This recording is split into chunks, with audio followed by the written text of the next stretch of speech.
Hi friends, आज मैं आपको बताऊंगा कि IBPS PO का जो एग्जाम होने वाला है उसमें आप कौन कौन से क्वेश्चंस आपको अटेम्प्ट करने हैं और कौन कौन से क्वेश्चंस आपको अटेम्प्ट नहीं करने हैं। क्योंकि हमें पता है कि प्रीलिम्स सिर्फ क्वालिफाइंग होता है तो हमें सिर्फ अटक क्लियर करनी पड़ती है और कुछ भी नहीं, इसके कोई मार्क्स नहीं जुड़ते हैं मेंस में या मेरिट में। ठीक है, इसलिए हम एक स्मार्ट वे अपनाएंगे जिसमें हम वही क्वेश्चंस फोकस करेंगे अपने एग्जाम के लिए जिससे हम सिर्फ प्रीलिम्स क्लियर कर सकेंगे। मैं मेंस की बात नहीं करूंगा, सिर्फ प्रीलिम्स की बात करूंगा, क्योंकि हमारा फर्स्ट स्टेप जो है वो प्रीलिम्स क्लियर करना है। हमें 60 मिनट्स ही मिलेंगे पेपर में और उस 60 मिनट्स हमें सिर्फ दो चीजों पे फोकस करना होगा। पहली चीज तो होगी वो आपकी एक्यूरेसी और दूसरी चीज होगी आपकी स्पीड। ठीक है, जब एक्यूरेसी और स्पीड दोनों मैच करेगी आपकी तभी आप प्रीलिम्स क्लियर कर सकते हैं IBPS PO के एग्जाम में, वरना आप नहीं कर पाएंगे। ठीक है, तो हमारे साथ बने रहिए, पूरी वीडियो देखिए, उसके बाद आप खुद फील करेंगे कि हाँ, प्रीलिम्स क्लियर करना कितना आसान हो गया है। सबसे पहले 2016 के प्रीलिम्स के एग्जाम्स में आया क्या क्या था। रीजनिंग में आए थे तो आपके इनइक्वालिटीज, सिलॉग्स,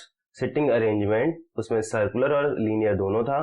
पजल्स था, floor puzzle with one variable था, जैसे कि आपने देखा होगा कि फ्लोर पजल के साथ अटैच कर देते हैं कि वो इस ऑफिस में काम करते हैं, वो यहाँ ऑफिस में काम नहीं करते हैं, इस तरह के क्वेश्चंस। मिसलेनियस में आपके रैंकिंग हो गई, डायरेक्शन हो गया, ब्लड रिलेशन हो गया और एक्सेट्रा। ठीक है, तो ये था हमारा 2016 प्रीलिम्स में रीजनिंग में क्या क्या हमारे आए थे। मतलब आप देख सकते हैं कि जो 20 मार्क्स थे आपके वो पजल पे रिलेटेड और सिटिंग अरेंजमेंट पे रिलेटेड थे।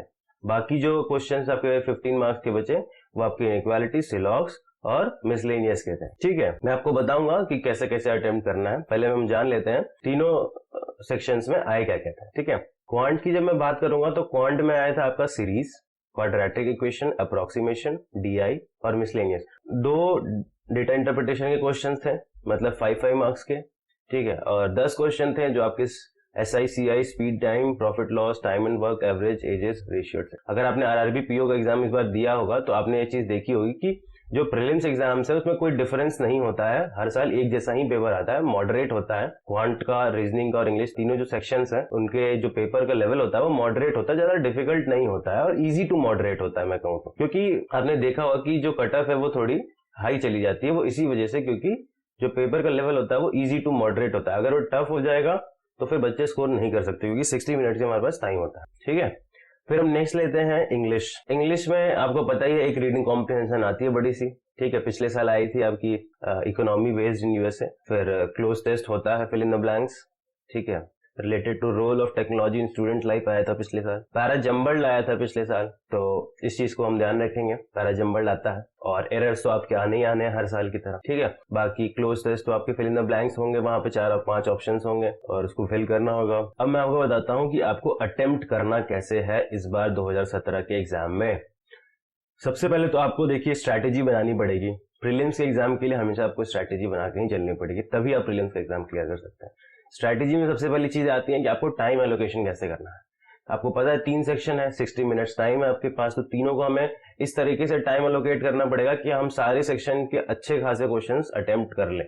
ऐसा नहीं कि अगर आपको 60 मिनट्स मिल रहे हैं तो आप 40 मिनट रीजनिंग में लगा दे और 10 मिनट्स मैथ में लगाए और 10 मिनट इंग्लिश में लगाए, तो आप कुछ नहीं कर पाएंगे। इससे आपका पेपर कभी भी क्लियर नहीं हो पाएगा, मैं आपको बता दूं। ठीक है, क्योंकि हर सेक्शन की अपनी खुद की कट ऑफ भी जाती है और ओवरऑल कट ऑफ भी होती है, तो आपको टाइम एलोकेट करना पड़ेगा। ठीक है, तो सबसे पहले मैं बात करूंगा रीजनिंग। रीजनिंग को आप minimum to maximum 23 to 25 minutes आप देंगे। ठीक है, वो डिपेंड करता है आपकी स्पीड पे। अगर आप 23 मिनट्स के अंदर कर लेते हैं तो बेटर है, नहीं तो आप 25 मिनट्स तक जितने क्वेश्चन कर पाते हैं आप उतना ही करिए और आप स्किप करके नेक्स्ट सेक्शन पे जाएंगे। फिर मैं आपको बताता हूँ कि रीजनिंग में आपको एक्चुअली करना क्या है। ठीक है, जब आप रीजनिंग के सेक्शन पे क्लिक करेंगे तो सबसे पहले आपको करना होगा उसमें इनइक्वालिटीज या सिलॉग्स। ठीक है, क्योंकि ये जो 2 क्वेश्चंस आते हैं आपके 10 मार्क्स के टोटल, इसमें आपको मुश्किल से 6 से 7 मिनट लगता है इसको सॉल्व करने में, 10 मिनट। मैं ज्यादा मैक्स टू मैक्स बता रहा हूँ, 6 से 7 मिनट लगेगा आपको सिलॉग्स और इनइक्वालिटीज सॉल्व करने में। बहुत बेसिक लेवल की सिलॉग्स और इनइक्वालिटीज होती है। ठीक है, फिर मैं आपको बोलूंगा कि जो 5 क्वेश्चन जो मिसलेनियस के होते हैं इसके, जैसे ब्लड रिलेशन हो गया आपका, फिर डायरेक्शन हो गया, तो ये सारे क्वेश्चन आपको 5 क्वेश्चन करने में मुश्किल से 3 या 4 मिनट लगेंगे, क्योंकि बहुत ईजी होता है। ठीक है, तो आपको ये 3 सेक्शन मतलब 15 क्वेश्चन जो है आपको किसी भी हाल में 12 मिनट के अंदर कंप्लीट करना होगा। ठीक है, फिर उसके बाद आपको आना होगा सिटिंग अरेंजमेंट पे। सिटिंग अरेंजमेंट दो तरीके की आएगी। एक होगा आपको नॉर्थ साउथ वाला, जिसमें 8 लोग बैठे होंगे, 4 नॉर्थ फेस कर रहे होंगे और 4 साउथ फेसिंग होंगे, ठीक है, उनको आपको अरेंज करना होगा। फिर आपको करना है सर्कुलर वाला, जिसमें सर्कुलर में आपके या तो सारे इनवर्ड्स देख रहे होंगे टुवर्ड द सेंटर, या फिर इन आउट दोनों हो सकते हैं। तो आपको 12 से 13 मिनट अगर आप इसमें मैक्सिमम लेते हैं तो भी बहुत है इस 2 सिटिंग अरेंजमेंट सॉल्व करने के लिए। इससे पहले हो जाएगा, अगर आपकी थोड़ी प्रैक्टिस अच्छी है तो आप कर लेंगे, ठीक है। ध्यान से सुनिएगा मेरी बात। अगर आपने 20 मिनट के अंदर भी ये 25 क्वेश्चन जो है आपने कंप्लीट कर लिए हैं तो भी आप नेक्स्ट पजल पे नहीं जाएंगे, आप नेक्स्ट सेक्शन इंग्लिश पे जाएंगे, ठीक है। अब हम बात करते हैं इंग्लिश सेक्शन के बारे में, ठीक है। इंग्लिश सेक्शन में आपको देना है मिनिमम 10 और मैक्सिमम 12 मिनट, इससे ज्यादा आपको नहीं लेना है इस सेक्शन में। इसमें कोई पैटर्न नहीं फॉलो करना है हमें, बस हाँ ये आपको ध्यान रखना है कि कॉम्प्रीहेंशन जैसे ही आएगा आपके इंग्लिश के सेक्शन में आपको वो स्किप करना है, ठीक है। लेकिन आपको एंटोनिम सिनोनिम एक बार जरूर देखना है, क्योंकि कभी कभार एंटोनिम सिनोनिम बहुत इजी पूछ लेते हैं कॉम्प्रीहेंशन में, जो हमें पता होती है वो चीज। तो आप एंटोनिम सिनोनिम एक बार जरूर देख लेंगे, उसके बाद आप इंग्लिश सेक्शन को 10 से 12 मिनट के अंदर कंप्लीट करेंगे। फिर हम पहुंचते हैं क्वांट सेक्शन में। हमारे पास मुश्किल से बचेगा 25 मिनट। 25 मिनट में आपको कोशिश करना है कि उस पूरे क्वांट सेक्शन को 22 से 23 मिनट में कंप्लीट करना है, क्योंकि हम 1-2 मिनट अपने रिव्यू करने के लिए रखना चाहिए कि अगर कोई क्वेश्चन हमसे नहीं सॉल्व हुआ है या फिर अगर हमने उसे मार्क फॉर रिव्यू करके छोड़ा हुआ है तो हमें 1-2 मिनट हमें लास्ट में से जरूर देख लेना चाहिए, ठीक है। तो मैं आपसे ये कहूंगा कि 22 से 23 मिनट के अंदर आपको क्वांट सेक्शन कंप्लीट करना होगा, ठीक है। 1 या 2 मिनट आपको रिव्यू के लिए रख लें। फिर मैं बात करता हूं कि क्वांट सेक्शन में आपको करना किस तरीके से है। क्वांट सेक्शन में आप पहुंच जाएंगे क्वाड्रेटिक इक्वेशन या अप्रोक्सीमेशन या नंबर सीरीज के क्वेश्चन में। डीआई आप पहले नहीं करेंगे, ठीक। तो आपको सबसे पहले इस सेक्शन में क्वाड, अप्रोक्सीमेशन या नंबर सीरीज के जो भी क्वेश्चन आपको पहले मिल जाएंगे आप उस तरीके से शुरू करेंगे, लेकिन आपको इन तीनों को पहले कंप्लीट करना है डेटा इंटरप्रिटेशन में पहुंचने से पहले, ठीक है। जब ये 3 पार्ट आप कर लेंगे, मतलब 15 मार्क्स के क्वेश्चन जब आप कर लेंगे,